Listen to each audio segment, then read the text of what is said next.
Plymouth police have released photos of the man they are looking for in connection with a fatal gas station shooting. The shooting happened June 9th at the Sinclair gas station off Highway 169 and 36th Avenue North in Plymouth. Police identified the suspect as 23-year-old Daniel James Hart of Brooklyn Park. They shared these photos with us. Police say Hart was allegedly last seen leaving the scene of the shooting and heading southbound on Highway 169 from 36th Avenue North. Police say Hart was driving a black 2017 BMW 740 with Minnesota license plate number 5BD597. Police are asking for anyone with information to call the Plymouth Police Department's tip line. And now to an update on the labor front. According to new figures released this week, unemployment in Minnesota fell to a historic low. The state's unemployment rate fell to 2% in May, and that's the lowest rate since the state began tracking the figure in 1976. Minnesota gained more than 6,600 jobs, which is the 8th straight month of job gains. However, it's still nearly 75,000 jobs short of what it was pre-pandemic, which is indicative of a tight labor market where job openings outnumber unemployed workers. In Brooklyn Park specifically, state officials say there's a high concentration of manufacturing jobs available to people seeking employment. So when you're looking at manufacturing jobs, that's going to be things like machinists, CNC operators, welders, supervisors of production workers, so on and so forth. And so when you're looking at these jobs, a lot of demand there, and then also really decent, excellent wages. Meanwhile, state officials say that wages in Minnesota are not keeping up with the rate of inflation. Brooklyn Center candidates for mayor squared off in their first forum on Thursday night. And some of the questions were about the power of the mayor in the city's government, which voters will also consider on the November ballot. There are 4 candidates on the primary ballot for mayor. They are current Mayor Mike Elliott and City Council member April Graves, as well as Laurie Ann Moore, who has served on the Crystal City Council before, and Lang Zhang, who rounds out the ballot. Here's how the candidates answered the question, do you think the mayor should have the authority to fire any city employee?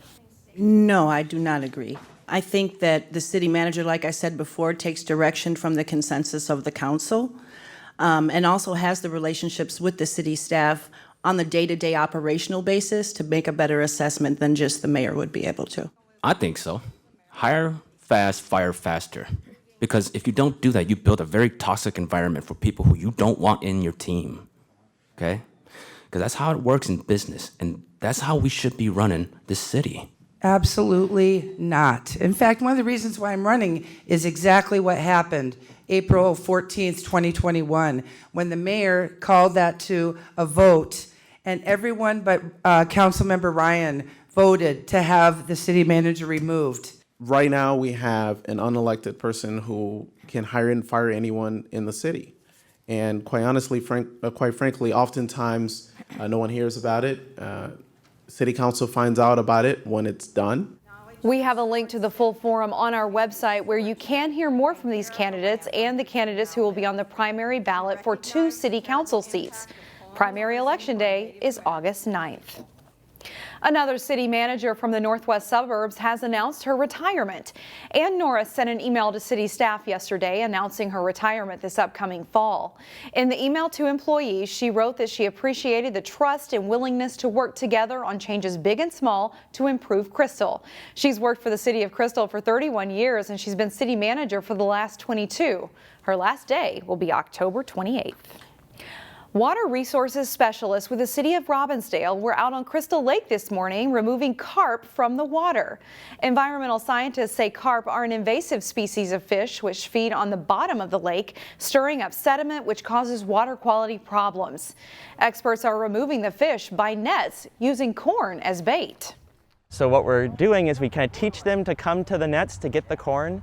And what we're going to do today is raise the walls on those nets and measure the carp and get rid of the carp. The faster you get them out and the more you get them out, the better impact it has on the lake and the better chance for the native population of fish and just the natural ecosystem of the lake.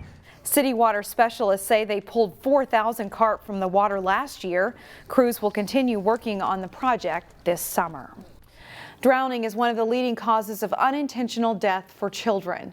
That fact served as motivation for the Maple Grove Fire Department to install a life jacket loaner station on Friday at Weaver Lake. People will be out boating. They get here, they go, oh man, I don't have my life jacket with. Well, I'm not going to drive home. Now we've got that solution here. So what we want to do is make sure that everybody's got free access to a life jacket. If you forget it, maybe you can't afford one.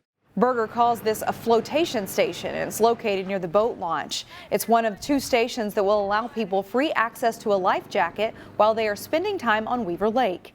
He stocked the station with all sizes of jackets, from infant to adult.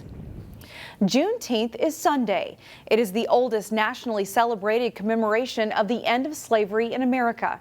It was on June 19, 1865 in Galveston, Texas, when the enslaved learned they were free, 2.5 years after President Abraham Lincoln's Emancipation Proclamation.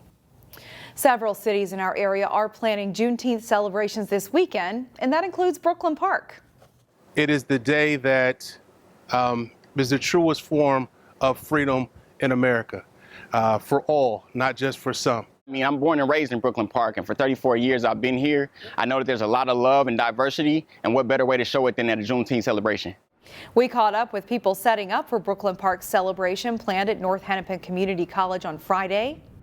Really, the event is a kid-friendly environment when we're also going to have some musical acts, some performances, some vendors, and really just looking for the community to come out and have a good time. Brooklyn Center will be observing their first Juneteenth celebration with events that start on Saturday morning at 11 at Centennial Park. Maple Grove is also celebrating their first Juneteenth on Sunday from 1 until 6 p.m. at Central Park.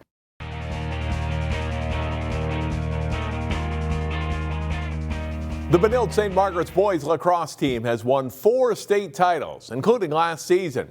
The Red Knights aim to get back to the title game as they face Stillwater in the semifinals Thursday. Jay Wilcox has the highlights. Defending state champ Benilde ready to face Stillwater in the boys lacrosse semifinals. Benilde's Brad Little takes the pass, attacks up the left side, and scores for a 1-0 Red Knights lead just over a minute into the game.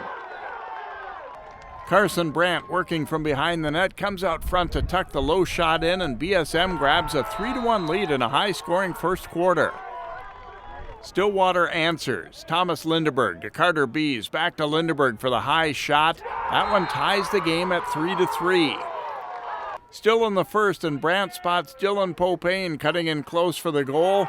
The Red Knights lead 6-5 after a wild first quarter. Stillwater plays well in the second. Sammy Ness across to Aiden Anderson for the goal as the upset-minded Ponies take an 8-7 halftime lead. In the third quarter, Bees bounces a low shot from up top. Stillwater leads at 9-7, and they have the momentum. Back comes Benilde, though. Adam Backman to Sky rolled, and he fights through the defenders to score as the Red Knights pull within a goal at 10-9.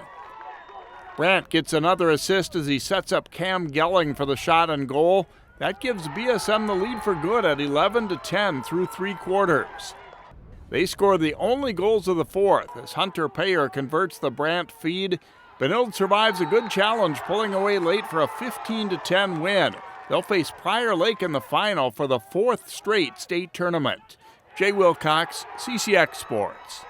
The Benilde-St. Margaret's girls lacrosse team advanced to the state semifinals against Chanhassen. Here's Jason Melillo with highlights from that game. Benilde-St. Margaret's facing number 1 ranked Chanhassen in the girls lacrosse state semifinals. Red Knights start well. Tilly Wolf to Julia Evans for the shot and goal, 2-0 BSM. Chanhassen goes on a 3-goal run, including this laser by Gabrielle Bugan. Leah Hodgins gets around the defenders, switches hands and scores 4-3 Storm. Final seconds of the first half, Evans scores for BSM, and it's 5-all at the break. Second half, Bugan rifles another marker for the Storm. Then Isabel Detienne, nice pass to Allison McPartland. Chanhassen goes up 8-6. The Red Knights fight back again. Wolf to Evans, and a great shot by the Benilde sophomore cuts the lead to 9-8. But Benilde gets no closer, and Chanhassen wins 11-8, advancing to the state final. Jason Melillo, CCX Sports. It's time for Terry Tuma's weekly CCX fishing tip. And this week, Terry talks about the different colors of crankbaits. Another question that's been asked recently is, what color of crankbait should I use? Well, that's really a little bit of a difficult question to answer. But generally speaking, a good approach is to try to start with colors that match the hatch. You know, if they're feeding on shad, go to a shad colored crankbait. If they're feeding on sunfish, go to a sunfish color. But more importantly is the size of the crankbait, number one. Number two, the vibration factor, which is definitely working in the depth with the bill design, the size of the crankbait, the profile, are all factors. But we have, you know, what we have to really do is get that crankbait into the strike zone. Everything else is immaterial till we get that accomplished. Then the other question, should I use rattles or shouldn't I use rattles? If you're going to fish an area where there's a lot of rattle crankbait being used, go to a non-rattler. But work with crankbaits, don't worry so much about the color. Fine tune with color once you get into the strike zone, the retrieve speed or the trolling speed, and you'll be extremely successful then honing in on color itself. Thanks, Terry. That's all for sports. More news after this. Find more prep sports games and highlights at ccxmedia.org and follow us on social media.